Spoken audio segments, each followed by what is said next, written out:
정관용의 지금 이 사람.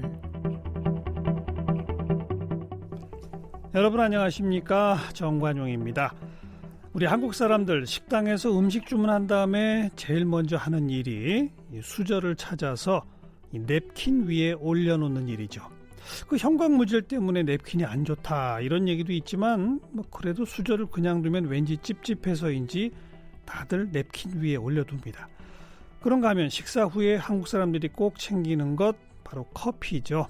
연세 지긋하신 분들은 달달한 믹스커피, 다방 커피 이렇게도 부르고요. 젊은이들도 점심시간 아메리카노, 라떼 들고 다니고요. 자, 한국 사람들은 왜 이렇게 먹는 걸까요? 음식 인문학자 한국학중앙연구원의 주영하 교수는 한 개인이나 사회가 무엇을 어떻게 먹고 살아왔는지 이걸 알면 그 사회의 역사가 보인다 이렇게 말하는데요. 최근에 주영하 교수가 조선시대 미식가들에 주목해서 책을 또 펴냈네요. 과연 조선의 미식가들은 무엇을 또 어떻게 먹었을까요?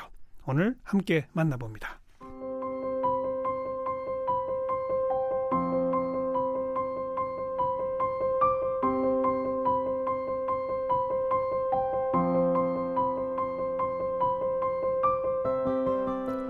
음식인문학자 주영하 교수는 서강대학교에서 역사학을 공부했고 한양대학교에서 문화인류학 석사학위를, 중국 중앙민족대학교 대학원에서 문화인류학 박사학위를 받았습니다.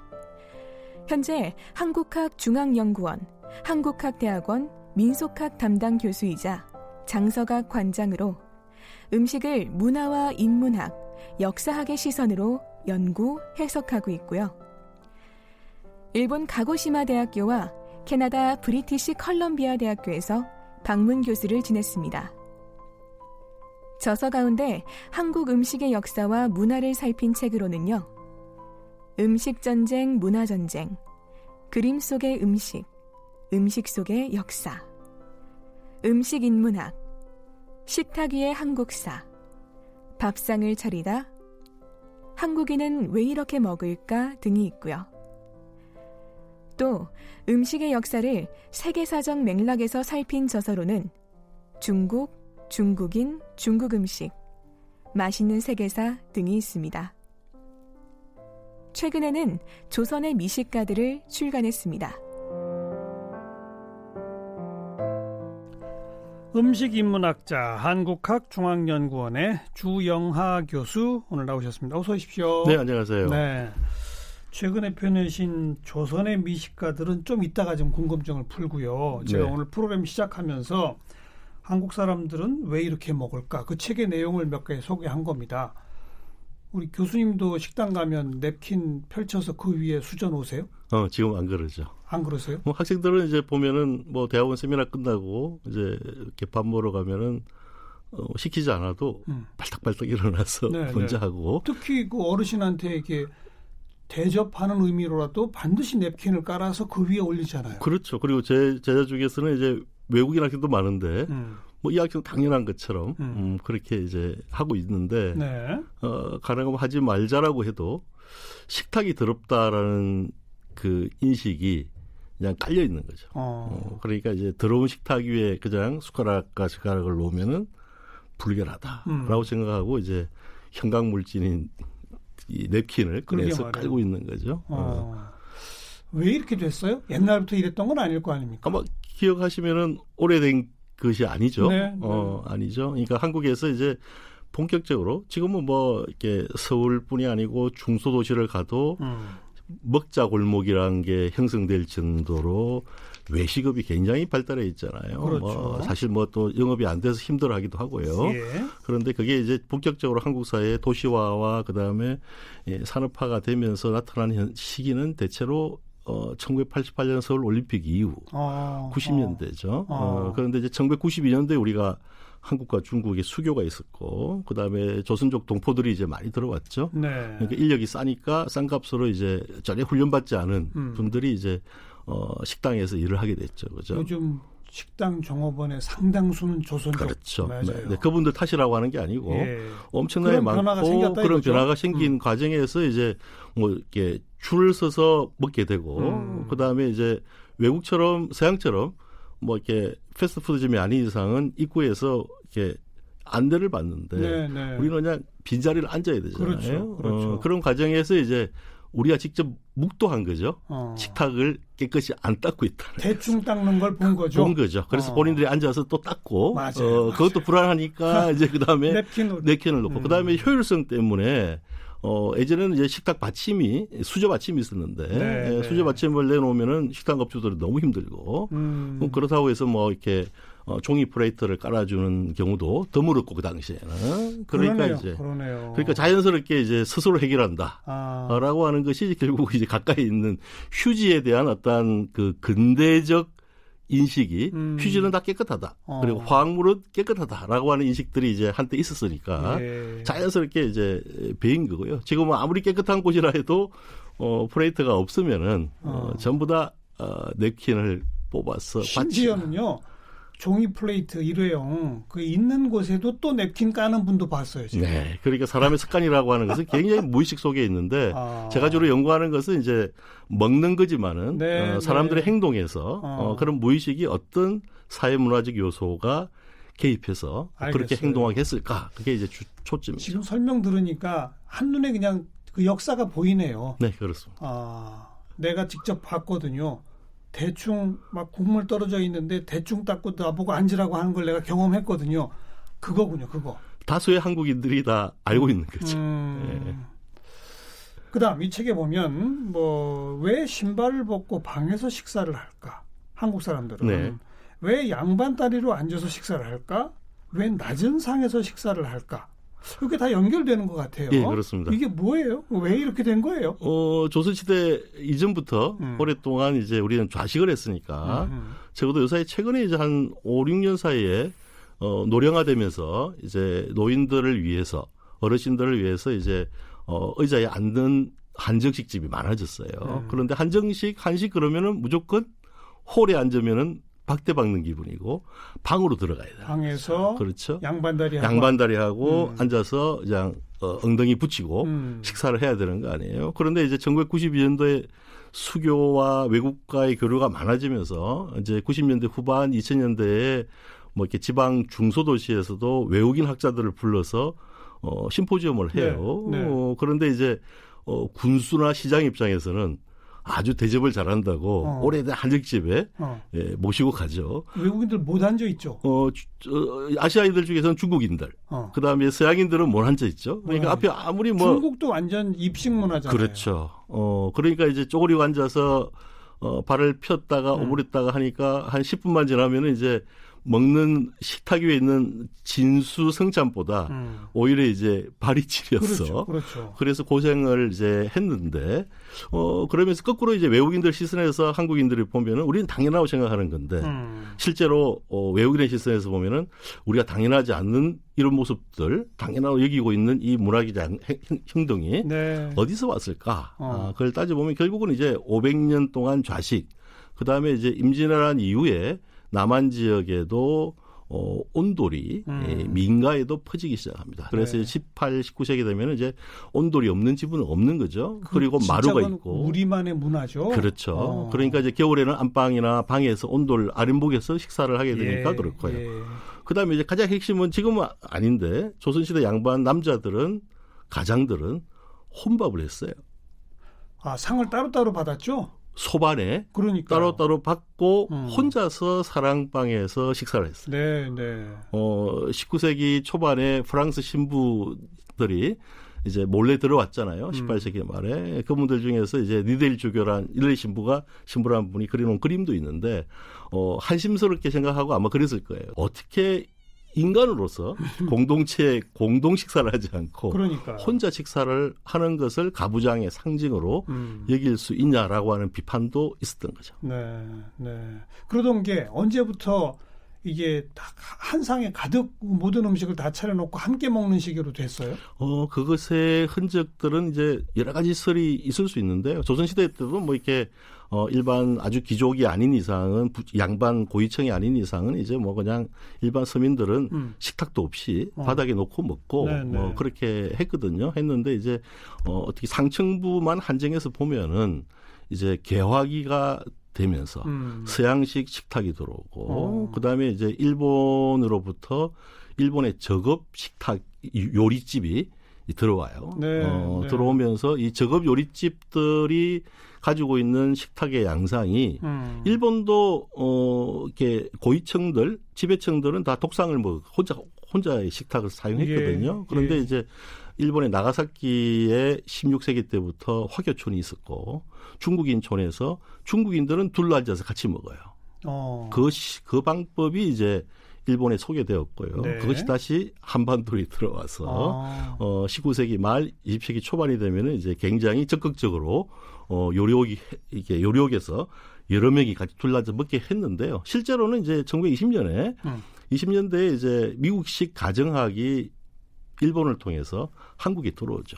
그런데 가정학이 가정경영학이죠. 그때 이제 미국에 생겨서 가정을 어떻게 효율적으로 경영할 건가. 그런데 거기에서 시선에서 보면은 근대주의자 시선에서 보면은 가부장이 혼자 식사하는 모습은 굉장히 비효율적이죠. 상을 별도로 차려야 되니까.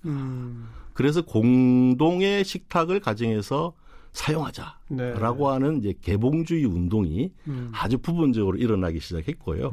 대한민국 정부 수립하면서 당시에 문교부에서 내세웠던 폐섭을 없애자 중에 한 항목이 가정에서는 공동 식탁을 사용하자. 그런 과정에서 이제 사각반, 두레반 이것이 이제 보편화되기 시작했습니다. 사각반이 뭐예요? 그러니까 정사각형으로 되어 있는 사각 형태의 뭐 이렇게 반인데 거기에 4명이 앉아서 둘러앉아 먹든지 둥그란 두레반에서는 이제 뭐 4명, 5명이 둘러앉아 먹는 공동의 식사의 모습들이 이제 나타난 거죠. 그러니까 오래된 지금의 우리가 웅 몰려 앉아서 먹는 모습은 오래된 광경은 아닌 거죠. 서양은 예로부터 함께들 다 모여 앉아서 함께 기도도 하고 뭐 이렇게 했었잖아요. 그렇죠.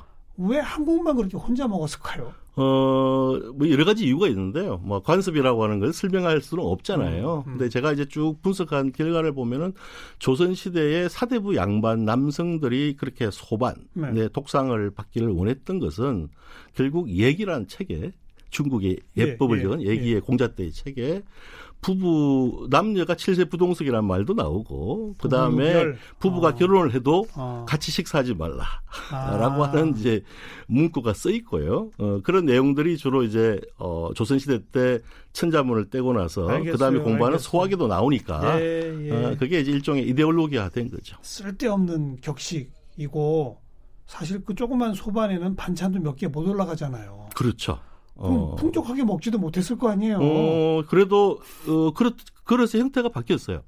왜냐하면 부엌에서 큰 양발집이면 부엌에서 이제 사랑방까지 이동하려면은 최소한 5m에서 10m를 이동해야 되잖아요. 그래서 조선시대에 있었던 소반에 올라간 그릇 중에 지금은 사라졌는데요. 보시기라고 해서 속이 깊은 국물을 넣는 깊은 그릇들이 있었어요. 들고 움직여도 안 쏟아지게. 그렇죠. 그래서 보아 보식이라고 했는데요. 그런 이제 그릇이 없을 거예요. 사라졌고 그다음에 이제 부인들한테 강요한 상드름 방법이 있습니다. 거안재미라고 해서 한자인데요. 들기를 그자 안자는 이제 소반이고 제 가지런히 맞춘다. 어디에 맞춘다면 자신의 눈썹에 맞춰라. 그래서 이렇게 들고 눈썹에 가지런하게 맞추고 이제 들고 올라가서 부인 남편한테 가부장한테 바쳐야 되는 거죠. 그런데 제가 실제로 이제 조선시대 식기가 도자기니까 그하고 밥하고 다 국하고 뭐 반찬을 넣고 들어보면은 거의 무게가 10kg이 넘어요. 그걸 눈썹 높이까지 그렇게 들 수가 없어요. 그러니까 이제 그렇게 들게 하려고 개다리 소반이라는 게 있잖아요. 그는 개다리 모양으로 이렇게 가글지게 했거든요. 그러면 이제 양손을 잡을 때 잡히기가 무게 중심이 좋아요. 그런데 실제로 그렇게 들 수가 없어요. 그래서 이렇게 아듬어서 들어서 실제로 거안제비를 한 부인들이 많았던 거죠. 이제는 사라진 전통이네요. 그거는 사라져야 될 전통이죠. 아니 뭐 거의 사라졌죠. 이제는. 그렇죠. 없습니다. 하지만 1970년대까지도 알겠습니다. 시골에서는 독상을 받은 양반들이 있었어요. 그 식사 후에 왜 꼭 커피를 마실까? 이런 장도 있네요. 네. 그건 이 숭늉의 영향인가요?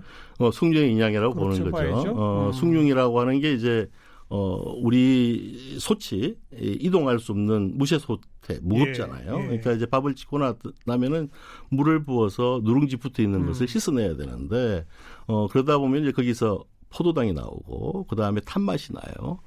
그런데 우리가 이제 일본으로부터 발명된 전기밥솥을 수용한 시기가 1970년대 중반입니다. 그러면서 전기밥솥, 그다음에 압력솥은 이때부터 누룽지가 없어진 거죠. 그렇죠. 누룽지가 없어지기 시작한 거죠. 없어지기 시작한 시기에 한국에서 주로 미군들을 위해서 인스턴트 커피를 제공했던 한국의 식품회사가 있는데 그 회사에서 이제 내수를 할 수 있도록 허가를 받았어요. 네. 그러면서 이제 우리한테 온 게 다방커피에서 인스턴트 커피인데 믹스커피라는 것이 온 거죠. 그것이 이제 싸게 공급이 되니까 시기적으로 잘 맞아떨어지는 그 지점이고요. 하지만 이제 시골에 가서 보면은 그런 숭늉을 마시면서도 새로운 믹스커피라는 게 새로운 음료수인데 그렇죠. 달콤하고 좋으니까 그래서 시골 같은 경우는 전기밥솥 관계없이 이제 80년 되면은 이제 믹스커피를 수용하게 된 거죠. 숭늉도 마시고 커피도 또 마시고. 그렇죠. 맨 마지막 가면 왜 술잔을 돌릴까? 왜 반주를 할까? 우선 왜 반주를 하게 됐죠? 반주라고 하는 것은 사실 근데 동서양 다 옛날부터 있었던 거 아니에요? 있었던 거죠. 그런데 이제 어떻게 보면은 20세기 들어와서 우리가 변화되는 외식업의 모습이 결국은 백반집이었거든요. 국밥집이고.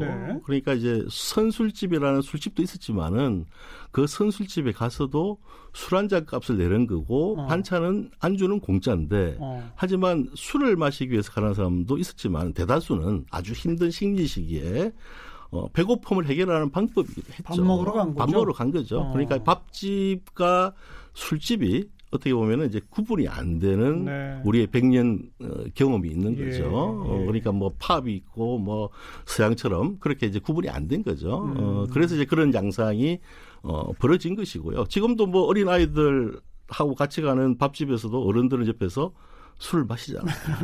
그러니까 이제 그렇게 반주의 형성이고 두 번째는 사실 반주라고 하는 게 조선시대 양반들의 기록에 보면은 밥 먹을 때 반주 먹는다라고 하는 개념은 없었어요. 없었어요? 반주는 실제로는 일본식 개념에서 그래요? 식민시기에 들어온 것입니다. 그럼 조선시대 때 양반들은 식사 다 마치고 따로 술을 마셨습니까? 술자리를 할 때는 연회 파티를 할 때는 술이 중심에 있고 그다음에 술을 마셨기 때문에 거기에 따라가는 안주가 제공되는 거였고요. 주막도 술이 중심에 있었고 그래서 주막인 거죠. 그런데 이제 반주라고 하는 건 어떻게 보면은 일본이 메이지 유신을 성공적으로 하면서 도시화하고 셀러리맨들이 탄생하면서 셀러리맨들이 퇴근하면서 술을 사가서 그 힘듦을 집에서 해결하는 것이 식사할 때 한두 잔에 반주를 곁들인 거죠. 그게 일본에서 우리한테 넘어온 거군요. 그렇죠. 넘어오면서 이제 식민 시기에 반주의 개념들이 우리한테는 이제 확보가 된 거고요.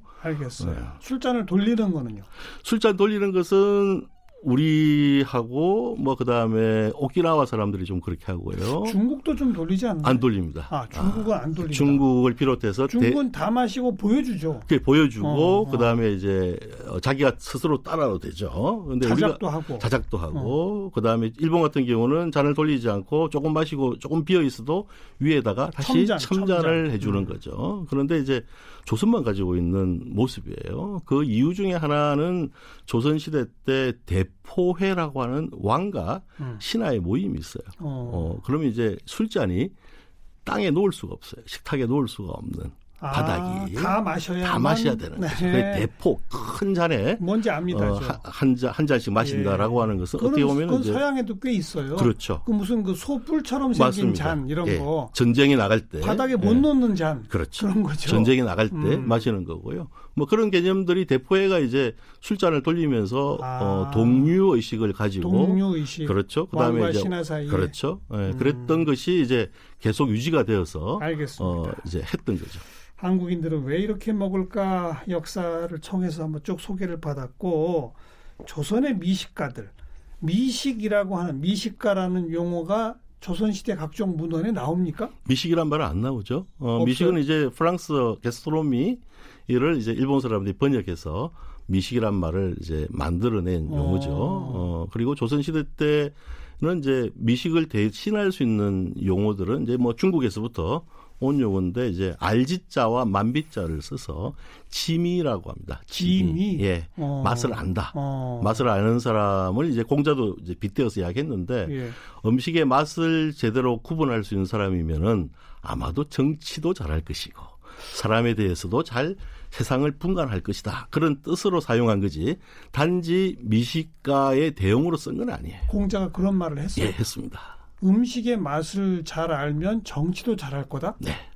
논리가 어떻게 되는 거예요? 그러니까 세상을 잘 구분할 수 있다는 것이죠. 음식 맛을 구별한다는 건 예. 세상을 구별하는 것이다. 빗대어서 이야기합니다. 그러니까 핵심 포인트는 음식 맛을 잘 아는 것에 있는 게 아니고 네, 음식 네. 맛을 제대로 짜고 시고 뭐 이것들을 잘 구분할 수 구별해낸다. 한다는 분별력이 능력은 있다. 분별력이 있다. 예, 그런 뜻으로 사용했던 말이고요. 네. 중국에서는 그 이후에 이제 뭐 공자에 의해서는 아니고 이제 요리책이나 뭐 맛에 대해서 음식에 대해서 평한 사람들 중에서 진정한 지미가가 세상에 없다. 그건 진정한 정치가가 없다. 뭐 이런 뜻으로 쓰였고요. 그러면 이번에 조선의 미식가들이라는 책은 뭘 근거로 찾아내신 거예요? 이 사람들이 그 당시 시점에 요즘의 기준으로 보면 미식가였을 것이다 라는 걸 뭘 근거로 찾아내신 거예요? 음식에 대한 글들을 쓴 사람이 조선시대에 많지 않습니다. 선비들은. 왜냐하면 선비들은 먹는 거에 대해서 글을 쓴다는 것은 군자가 할 도리가 아니라고 이야기했어요. 그랬을 것 같아요. 왜냐하면은 군자면은 예. 동물이 탐하는 그 어떤 생물학적인 태도 모습을 가지고 왈가왈부하면 안 된다는 게 그러니까요. 유학자들의 인식이에요. 예. 그러니까 이제 몰래 예. 이렇게 행간에다가 써놓기도 하고 그다음에 이제 많이 썼다고 하면은 조선시대 이 탐식에 대한 혹은 미식에 대한 이 글을 안 쓰더라도 제일 중요한 게 뭡니까? 조선시대의 정치에서 뭐 지금도 마찬가지긴 하지만은도 백성들을 굶기지 않는 거 아니에요. 그렇죠. 그래서 제가 이제 그걸 말을 만든 게 이제 음식을 통한 정치죠. 네. 그런 류의 책들은 굉장히 또 적극적으로 사용하고 쓰죠. 책들을 왕실수도 쓰고. 그러니까 이제 그 두 가지에서 잘 구분해 내면은 이제 그 사람들의 글 속에서 이렇게 어떤 음식에 대해서 요리법을 이야기하고 예. 그것이 어떤 맛인지를 써놓은 글들을 이제 찾아내는 거죠. 그러니까 뭐 어떻게 보면은 이제 100권의 책이 있으면은 그 중에 한 권에도 없는 뭐 한 권의 반도 안 되는 내용들을 이제 마치 모래에서 뭐 진주 찾듯이 네. 찾아내어서 네. 그것을 이제 밝혀낸 거죠. 근데 뭐니 해도 조선시대에는 왕족들이 최고의 미식가 아니었을까요? 그렇지는 않습니다. 왠가 맛있는 것들은 다 왕가로 가는 거 아닙니까? 가장 맛있다는 게 아니고 가장 신선하고 제철에 나온 것은 이제 왕가로 가죠. 그렇죠. 왕실로 가는데 그 이유는 왕한테 대접하기 위한 목적도 있지만은 예. 제일 중요한 것은 매달 음력으로 종묘에 제사를 지낼 때 그렇죠. 가장 신선한 그때의 난 것들을 먼저 조상에 올려야 되거든요. 그래서 이제 뭐 한경북도부터 지금 같으면은 제주도에서부터 온갖 게 곡물로 바쳐지죠. 그렇죠. 그러니까 신선한 재료를 제철의 것을 먹을 수 있다는 그게 이제 어떻게 왕의 특권이라고 할 수가 있고요. 신선한 재료 제철이 제일 맛있는 거 아니에요? 그렇죠. 하지만 양으로 생각하면은 그렇지는 않은 거죠. 많은 양을 먹었다라고 생각하면은 조선의 성리학적 맥락 속에서 보면은 탐식하는 것을 굉장히 안 좋게 경계했고 그리고 적게 먹기를 굉장히 강조했고 왜냐하면 적게 먹어야지 백성과 나눌 수 있다라고. 맞아요. 뭐 일부 왕들 중에서는 그렇지 않은 왕도 있지만은 특히 장수했던 영조 같은 경우는 굉장히 강조해서 하루에 뭐 이렇게 보통 죽을 먹는 것까지 다 포함하면 5끼를 먹게 돼 있는데 3끼를 먹는다든지 그다음에 반찬도 한 5, 6가지를 올리게 돼 있는데 두세 가지만 줄인다든지 그런 기록이 많죠. 그런 기록은 존경받는 많습니다. 학자들일수록 그렇습니다. 퇴계 이황이나 뭐 이런 분들일수록 2개, 3개 반찬 이상을 못 놓게 했다더라. 뭐 이런 것들이 이제 계속 내려오는 거 아닙니까? 네, 그렇습니다. 근데 그런 그 시대 정신이랄 수 있는 그 역사 속에서 미식가 찾는다는 거 참 어려웠겠다 싶어요. 어려운데요. 뭐 제가 한 15년 전부터 작업을 한 거고요. 이제 책은 지금 나왔지만 대표적인 조선의 미식가 한 명 딱 그럼 꼽아서 그림을 한번 그려주시면. 가장 대표적으로 이렇게 먹었더라. 많이 알려진 사람은 이제 허균이죠. 허균. 네. 아주 불행한 마지막 인생을 살았던 허균인데요. 허균이 쓴 책이 이제 도문대작이라는 글이 있어요. 그 글에서 이제 허균이 서문에서 이야기하기를 선비가 먹는 가지고 왈가왈부하면 안 되는데 지금의 함열의 귀향을 가서 너무나 척박한 밥상을 보니까 옛날 생각을 하면서 자기가 친가도 좋고 그다음에 처가도 좋은 집안이어서 물산을 많이 확보할 수 있어가지고 온갖 걸 다 먹어봤는데 이제 굶고 있으니까 척박한 식탁을 대하니까 그걸 생각하면서 자기가 먹어본 음식들을 분류를 해가지고 옛날에 맛있게 먹었던 음식을 쭉 기록했군요. 기록을 했죠. 굉장히 소중한 기록이고요. 네.